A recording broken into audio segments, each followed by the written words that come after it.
नमस्कार और स्वागत है। नमस्कार। आज हम अपराध और उसके कारणों पर एनरिको फेरी के कुछ बहुत महत्वपूर्ण, शायद थोड़े विवादास्पद विचारों पर बात करेंगे। हाँ, बिल्कुल। फेरी की जो किताब है क्रिमिनल सोशियोलॉजी, उसी के कुछ अंशों और विश्लेषणों पर ये चर्चा आधारित होगी। सही। तो हमारा मकसद फेरी के जो मूल तर्क हैं उन्हें समझना है। मतलब लोग अपराध क्यों करते हैं, और उससे भी आगे समाज को इस पर क्या करना चाहिए। सिर्फ सजा देना काफी है या कुछ और? ये सिर्फ सजा से तो कहीं आगे जाती है। बिल्कुल। तो चलिए शुरू करते हैं। सबसे पहले ये एनरिको फेरी थे कौन, और उनका ये पॉजिटिव स्कूल ऑफ क्रिमिनोलॉजी क्या था? सुनने में ही काफी भारी लगता है। हाँ, देखिए, एनरिको फेरी इटली के थे। 19वीं सदी के अंत और 20वीं सदी की शुरुआत में काफी प्रभावशाली क्रिमिनोलॉजिस्ट और समाजशास्त्री माने जाते थे। अच्छा। और वो सेजारे लोम्ब्रोसो के छात्र थे, जिनका नाम क्रिमिनोलॉजी में काफी बड़ा है। हाँ, लोम्ब्रोसो का नाम तो सुना है। तो फेरी ने लोम्ब्रोसो के काम को आगे बढ़ाया। उनका जो पॉजिटिव स्कूल था, उसका मूल विचार ये था कि अपराध कोई ऐसी चीज नहीं जो बस किसी की मर्जी से हो जाए। मतलब सिर्फ बुरा आदमी वाली बात नहीं। वो मानते थे कि अपराध एक प्राकृतिक, एक सामाजिक घटना है जिसे वैज्ञानिक तरीके से समझा जा सकता है। वैज्ञानिक तरीके से? उस जमाने में ये तो बड़ी बात रही होगी। बहुत बड़ी बात। मतलब अपराध को नैतिकता या भाग्य के दायरे से निकालकर विज्ञान के दायरे में लाना। तो उनके हिसाब से इसके पीछे वैज्ञानिक कारण क्या थे? अगर ये घटना है तो क्यों होती है? यही फेरी का सबसे अहम योगदान है। उन्होंने कहा कि अपराध किसी एक वजह से नहीं होता। यह हमेशा 3 मुख्य तरह के कारकों के मिलने से होता है। एक जटिल मिश्रण है ये। 3 कारक कौन कौन से? पहला, मानवशास्त्रीय, एंथ्रोपोलॉजिकल। मतलब व्यक्ति की अपनी बनावट, शारीरिक और मानसिक, उसका स्वभाव कैसा है, दिमागी हालत कैसी है। इसे उन्होंने शारीरिक मनोवैज्ञानिक गठन कहा। ठीक है, व्यक्ति से जुड़े कारक। दूसरा, भौतिक, फिजिकल, यानी बाहरी माहौल। जलवायु कैसी है, मौसम, तापमान, साल का कौन सा समय है, जगह कैसी है, पहाड़ी, मैदानी, ये सब। अच्छा, पर्यावरण वाले कारक। और तीसरा और शायद सबसे अहम, सामाजिक, सोशल। इसमें समाज की सारी बातें आ जाती हैं। जनसंख्या कितनी घनी है, लोगों की राय क्या है, रीति रिवाज, धर्म, परिवार का माहौल, शिक्षा का स्तर, शराबखोरी है या नहीं, आर्थिक स्थिति कैसी है, राजनीति कैसी चल रही है, कानून व्यवस्था कैसी है, बहुत कुछ। बाप रे, तो बहुत सारी चीजें हो गईं। हाँ, और फेरी ने इसी पर जोर दिया कि अपराध को समझने के लिए इन तीनों, व्यक्ति, प्रकृति और समाज को एक साथ देखना होगा। ये अलग अलग काम नहीं करते। मतलब कोई एक चीज जिम्मेदार नहीं है। बिल्कुल। न सिर्फ इंसान, न सिर्फ गरीबी, न सिर्फ मौसम। बिल्कुल। उनका एक मशहूर कथन है कि इंसान का कोई भी काम, चाहे वो अच्छा हो या बुरा, हमेशा इंसान के अपने शारीरिक, मानसिक गठन और उसे घेरने वाले भौतिक और सामाजिक वातावरण का नतीजा होता है। यही उनके सिद्धांत का निचोड़ है एक तरह से। ये तो सोचने का एकदम नया तरीका था। ध्यान अपराध से हटकर अपराधी पर गया और उन वजहों पर जो उसे अपराध तक ले गईं। हाँ, लोम्ब्रोसो का असर तो था, खासकर जैविक कारकों पर। लेकिन फेरी ने सामाजिक और आर्थिक पहलुओं को कहीं ज्यादा वजन दिया। उन्होंने क्रिमिनोलॉजी को सिर्फ बायोलॉजी से नहीं, सोशियोलॉजी से भी जोड़ा। अच्छा, फेरी का एक और जिक्र आता है कि उन्होंने अपराधियों को अलग अलग श्रेणियों में बांटा था। हाँ, ये भी बहुत महत्वपूर्ण है। क्यों जरूरी था ये वर्गीकरण? फेरी का मानना था कि अगर हमें अपराध रोकना है, समाज को बचाना है, तो ये समझना होगा कि हम किस तरह के अपराधी से निपट रहे हैं। सबके लिए एक ही इलाज काम नहीं करेगा, है ना? हाँ, बात तो सही है। तो उन्होंने मोटे तौर पे 5 श्रेणियां बताईं। 5? कौन कौन सी? पहली, पागल अपराधी, क्रिमिनल मैडमैन। ये वो लोग हैं जिन्हें कोई स्पष्ट मानसिक बीमारी है। ठीक है। दूसरी, जन्मजात अपराधी, बॉर्न क्रिमिनल्स। ये लोम्ब्रोसो वाली बात के सबसे करीब हैं। ये लो। फेरी मानते थे कुछ लोगों में जन्म से ही अपराध की प्रवृत्ति होती है। नैतिक समझ कम होना, क्रूरता, आवेग, ये अक्सर कम उम्र में ही अपराध करने लगते हैं और बार बार करते हैं। ये जन्मजात वाली बात थोड़ी मुश्किल लगती है सुनने में। हाँ, ये विवादास्पद तो है। लेकिन उनकी तीसरी श्रेणी है आदतवश अपराधी, क्रिमिनल्स बाय कंट्रैक्टेड हैबिट। ये जन्म से अपराधी नहीं होते, पर शायद थोड़े कमजोर होते हैं नैतिक रूप से, और बुरी संगत, गरीबी या जेल जाने की वजह से अपराध के आदी बन जाते हैं। अच्छा, मतलब हालात उन्हें ऐसा बना देते हैं। हाँ। चौथी श्रेणी है अवसरवादी अपराधी, ओकेजनल क्रिमिनल्स। ये सबसे बड़ा ग्रुप है। इनमें कोई गहरी प्रवृत्ति नहीं होती, बस मौका मिला या कोई मजबूरी हुई तो अपराध कर बैठे। जैसे जरूरत पड़ने पे चोरी कर लेना। हाँ, कुछ वैसा। और पांचवी, आवेशी अपराधी, क्रिमिनल्स ऑफ पैशन, जो किसी तीव्र भावना, गुस्सा, प्यार, इज्जत का सवाल में आकर अचानक कुछ कर बैठते हैं। इनमें आमतौर पर जन्मजात वाले लक्षण नहीं होते और इन्हें बाद में बहुत पछतावा होता है। तो ये 5 श्रेणियां थीं। लेकिन क्या ये बिल्कुल पक्की थी? मतलब कोई एक श्रेणी में है तो हमेशा उसी में रहेगा? नहीं नहीं, फेरी खुद मानते थे कि ये एकदम पत्थर की लकीर नहीं है, एक स्पेक्ट्रम जैसा है। अच्छा। जैसे कोई अवसरवादी अपराधी बार बार अपराध करके आदतवश बन सकता है। वर्गीकरण का मकसद लेबल लगाना नहीं था, मकसद था ये समझना कि अलग अलग लोगों के अपराध करने की वजहें अलग हैं, उनके सुधरने की गुंजाइश अलग है। और फिर उसी हिसाब से समाज को प्रतिक्रिया देनी चाहिए। बिल्कुल, इसी समझ के आधार पर। आपने कहा कि जन्मजात और आदतवश अपराधियों में वो कम उम्र में अपराध शुरू करने, प्रिकॉसिटी, और बार बार करने, रीलैप्स की बात करते थे। हाँ, उन्होंने आंकड़ों से भी ये दिखाया है कि खासकर जो संपत्ति से जुड़े अपराध हैं, जैसे चोरी, धोखाधड़ी, उनमें ये चीजें ज्यादा दिखती हैं बजाय कि हिंसक अपराधों के। तो ये उनके वर्गीकरण को एक तरह का सपोर्ट देता था। चलिए अब उस हिस्से पर आते हैं जो शायद सबसे ज्यादा चौंकाने वाला है। फेरी का मानना था कि सजा, मतलब जेल भेजना या जुर्माना लगाना, ये ज्यादा कारगर नहीं है अपराध रोकने में। हाँ, और यहीं पर उनके विचार सबसे ज्यादा रेडिकल हो जाते हैं। ये तो हमारे पूरे जस्टिस सिस्टम पर ही सवाल उठाता है। बिल्कुल, उनका तर्क था कि सजा का असर मुख्य रूप से डर पैदा करना है, एक मनोवैज्ञानिक रोक है। हाँ। लेकिन ये डर उन पर काम नहीं करता जिनमें नैतिक समझ की कमी है या जो भविष्य की सोचते ही नहीं, जैसे उनके हिसाब से जन्मजात और आदतवश अपराधी। और दूसरी बात, सजा जड़ पर काम नहीं करती। जड़ मतलब वो जैविक, भौतिक और सामाजिक कारण जो अपराध पैदा कर रहे हैं, सजा उन्हें तो नहीं बदलती। तो क्या सजा पूरी तरह बेकार है उनके हिसाब से? पूरी तरह बेकार नहीं, पर उसकी सीमाएं हैं। उन्होंने एक और बड़ी दिलचस्प बात कही थी कि सजा कितनी कठोर है, इससे ज्यादा जरूरी है कि वो कितनी निश्चित है।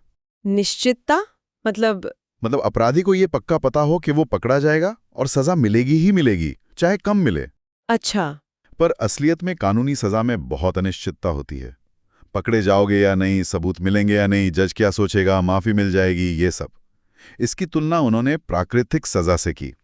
जैसे आग में हाथ डालोगे तो जलना तय है, कानून उतना तय नहीं है। और उन्होंने छोटी जेल सजाओं को तो मनोवैज्ञानिक बेतुकापन कहा था। हाँ, क्योंकि वो मानते थे कि इनसे ना तो अपराधी डरता है ना सुधरता है, बल्कि वो जेल के माहौल का आदी हो जाता है और बुरे काम सीखता है और समाज से और कट जाता है। तो उनका मानना था कि समाज सजा पर जरूरत से ज्यादा निर्भर है। बिल्कुल, क्योंकि ये आसान लगता है, जबकि असली समाधान कहीं और है, ज्यादा मुश्किल है पर ज्यादा असरदार है। तो अगर सजा मुख्य समाधान नहीं है, तो फेरी ने क्या सुझाया? क्या था उनका समाधान? यहीं पर उनका सबसे अनोखा और सकारात्मक विचार आता है, दंड के विकल्प। दंड के विकल्प, ये क्या चीज है? इसका मतलब है ऐसे सामाजिक, आर्थिक, राजनीतिक और प्रशासनिक सुधार करना जो अपराध की जरूरत या उसके अवसर को ही कम कर दें। अच्छा, मतलब सजा देने के बजाय उन वजहों को ही खत्म कर दो जिनसे अपराध होता है। एकदम। लक्ष्य सजा देना नहीं, बल्कि लोगों की ऊर्जा को सही दिशा में मोड़ना है। ये दमन से बेहतर है। सुनने में तो बहुत अच्छा लग रहा है, पर असल में कैसे? मतलब किस तरह के सुधार? कुछ उदाहरण देंगे? हाँ, उन्होंने बहुत सारे उदाहरण दिए। जैसे आर्थिक क्षेत्र में उन्होंने कहा मुक्त व्यापार होना चाहिए ताकि जरूरत की चीजें महंगी ना हो। टैक्स ऐसे हों कि गरीबों पर बोझ ना पड़े। जब बेरोजगारी या अकाल हो तो सरकार काम दे। मजदूरों को सही वेतन मिले, काम करने की जगह सुरक्षित हो। सस्ते लोन मिले, लोग बचत कर सकें। ये सब अपराध कैसे कम करेगा? उनका मानना था कि अगर लोगों की बुनियादी जरूरतें पूरी होंगी, उनके पास जीने के ठीक ठाक साधन होंगे, तो वो अपराध की तरफ कम जाएंगे, है ना? हाँ, ये बात तो है। और दूसरे क्षेत्रों में, सामाजिक और प्रशासनिक क्षेत्र में, जैसे शिक्षा को बढ़ावा देना, शराब पर थोड़ा नियंत्रण रखना, शादी और परिवार से जुड़े कानून बेहतर बनाना, न्याय सस्ता और सबको आसानी से मिले। उन्होंने गरीबों का वकील जैसी बात की। शहरों में अच्छी सड़कें हों, रोशनी हो, अनाथ बच्चों के लिए, बेसहारा माओं के लिए मदद हो। यानी समाज के हर पहलू को सुधारने से अपराध कम होगा। हाँ, उनका यही तर्क था कि ये उपाय सीधे अपराध के सामाजिक कारणों पर असर करते हैं। ये उनके एक और विचार से जुड़ता है, आपराधिक संतृप्ति का नियम। वो क्या है? कि किसी भी समाज में मौजूदा हालात में अपराध की एक तय मात्रा होती है। अगर आप हालात बदलेंगे, खासकर सामाजिक हालात, तो अपराध कम हो जाएगा, खासतौर पर अवसरवादी अपराध। लेकिन शायद पूरी तरह खत्म नहीं होगा। शायद नहीं, जैविक और भौतिक कारण भी तो हैं, पर इन विकल्पों से अपराध को काफी कम किया जा सकता है, ये उनका मानना था। ये तो समाज सुधार की बात हुई, लेकिन फेरी न्याय प्रणाली मतलब कोर्ट कचहरी, उसमें भी बदलाव चाहते थे। सुना है वो जूरी सिस्टम के बहुत खिलाफ थे। हाँ, बहुत सख्त आलोचना की उन्होंने जूरी सिस्टम की। क्यों? क्या दिक्कत थी उससे? वो मानते थे कि जूरी सदस्य कानून या विज्ञान नहीं जानते, वो भावनाओं में बह जाते हैं, पूर्वाग्रह रखते हैं, भीड़ की तरह सोचने लगते हैं। अच्छा। उनमें वो ट्रेनिंग नहीं होती जो एक अपराधी और उसके हालात को समझने के लिए चाहिए। वो किसी एक सनसनीखेज बात पर अटक सकते हैं और ये भूल जाते हैं कि पीड़ित का क्या हुआ। ये विशेषज्ञता के सिद्धांत के भी खिलाफ है। बीमार का इलाज डॉक्टर करता है, तो न्याय का काम भी प्रशिक्षित लोगों को करना चाहिए। तो जूरी की जगह कौन होना चाहिए था फिर? और कोर्ट में क्या बदलना चाहिए था? फेरी चाहते थे कि जूरी ना हो, सिर्फ प्रशिक्षित जज हों, और जजों को सिर्फ कानून ही नहीं बल्कि क्रिमिनल एंथ्रोपोलॉजी, साइकोलॉजी, सोशियोलॉजी, मतलब अपराधी का मन, उसका समाज, ये सब पढ़ाया जाए। यानी जज एक तरह से डॉक्टर जैसा हो, जो बीमारी की जड़ समझे। हाँ, कुछ वैसा ही। उन्होंने क्लिनिकल क्रिमिनोलॉजी कहा इसे, और सुझाव दिया कि जांच में मनोवैज्ञानिक और सामाजिक एक्सपर्ट्स की मदद ली जाए। और मुकदमे का फोकस सिर्फ ये ना हो कि अपराध हुआ या नहीं, बल्कि ये भी समझा जाए कि अपराधी किस प्रकार का है, ताकि उसके साथ क्या किया जाए ये तय हो सके। और एक और बात आपने पहले कही थी, पीड़ित को मुआवजा। हाँ, ये बहुत जरूरी था उनके लिए। उन्होंने कहा कि पीड़ित को मुआवजा देना सिर्फ अपराधी का काम नहीं, समाज का फर्ज है। समाज का मतलब सरकार का। हाँ, राज्य पहले मुआवजा दे, फिर अपराधी से वसूले, चाहे उसकी जेल की कमाई से ही क्यों ना हो। ये तो काफी आधुनिक सोच लगती है, पीड़ित पर इतना ध्यान देना। बिल्कुल। तो फिर इन सब बातों के बाद फेरी के हिसाब से सजा पाए अपराधियों के साथ आखिर करना क्या चाहिए? अगर जेल और जूरी सही नहीं तो क्या सही है? या फिर वही बात आती है, उपाय अपराधी के प्रकार के हिसाब से अलग अलग होना चाहिए। लक्ष्य सजा नहीं बल्कि सामाजिक सुरक्षा है, समाज को बचाना है। ठीक है, तो कैसे? पागल अपराधियों के लिए खास क्रिमिनल असाइलम, मतलब मानसिक रोगियों वाले अस्पताल। और जन्मजात या असुधार्य माने जाने वालों के लिए, जिनके सुधरने की उम्मीद कम है, उनके लिए फेरी ने मृत्युदंड पर भी सोचा, पर उसे ज्यादा कारगर नहीं माना। उनका मुख्य सुझाव था अनिश्चितकालीन अलगाव, मतलब जब तक वो समाज के लिए खतरा हैं, उन्हें अलग रखा जाए। कहाँ? जेल में। सुरक्षित संस्थानों में। हाँ, लेकिन वो कोठरी वाली जेल के सख्त खिलाफ थे।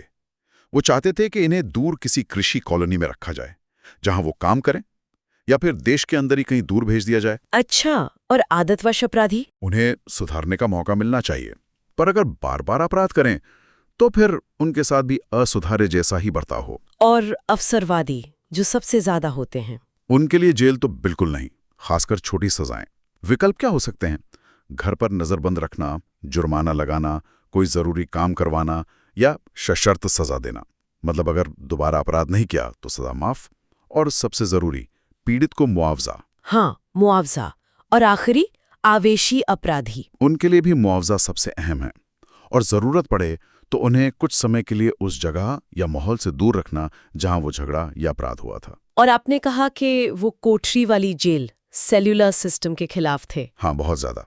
उसे अमानवीय मानते थे, महंगा मानते थे, और कहते थे कि इससे कैदी समाज में वापस घुल मिल नहीं पाता, बल्कि और बिगड़ सकता है। तो उनकी पसंद कृषि कॉलोनियां थीं। हाँ, जहाँ खुली हवा हो, काम हो, इससे सेहत भी ठीक रहती है और शायद कुछ हुनर भी सीख लें। पुनर्वास के लिए बेहतर है। धार करो और अपराधी के प्रकार के हिसाब से उपाय चुनो। जरूरत पड़े तो अनिश्चित काल के लिए अलग रखो, लेकिन मानवीय तरीके से। लक्ष्य समाज की सुरक्षा हो। एकदम सही कहा आपने। और ये हमें आज के लिए एक बहुत जरूरी सवाल पर लाकर छोड़ता है। क्या सवाल? फेरी ने आज से 125 साल पहले कहा था कि अपराध कई वजहों का मिश्रण है, जैविक, भौतिक, सामाजिक, है ना? हाँ। आज भी हम अक्सर क्या करते हैं? गरीबी को अलग देखते हैं, मानसिक स्वास्थ्य को अलग, नशे की लत को अलग, शिक्षा की कमी को अलग, और सबके लिए अलग अलग समाधान ढूंढते हैं। हाँ, ऐसा तो होता है। तो क्या फेरी का ये नजरिया कि ये सब चीजें आपस में जुड़ी हुई हैं, इनका मेल जोल अपराध पैदा करता है? क्या ये हमें आज अपराध रोकने और न्याय व्यवस्था सुधारने के लिए कोई नई दिशा दे सकता है? क्या इन सबको जोड़कर देखने से हमें बेहतर हाल मिल सकते हैं?